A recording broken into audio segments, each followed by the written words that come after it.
Tervetuloa seuraamaan yrittäjän maideita. Eli mulla on tällainen välipalayritys, missä mä vien työpaikoilla periaatteessa välipaloja. Tai periaatteessa vaan vien.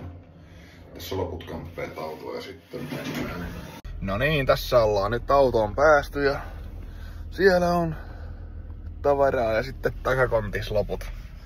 Osakas parkkeeraa uutta Saabiaan tossa. Tai tuleva osakas ja hän lähtee sitten mukaan harjoittelemaan tähän näitä settejä. Joo, eiköhän mennä. No niin, tässä me ollaan nyt käyty 2 täyttämässä ja 3 täyttämässä ja tää on nyt 4.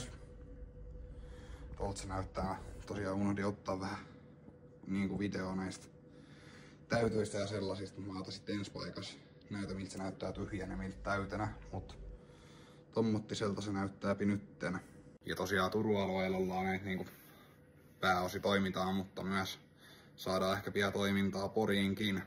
Että jos sua kiinnostaa saada vaikka sun työpaikalla tällainen, niin laittakaa ihmeessä viestiä, niin koitetaan saada järjestettyä balanssia teidänkin työpaikalla. Niin, nyt ollaan saavuttu tänne 4. paikkaan urhealla versollamme. No niin, tässä on nyt täyttö käynnissä. Se näyttää tältä meidän pitkäaikaisen asiakkaamme freesikoti. Vielä viimeiset ja sitten on tämäkin täytettynä.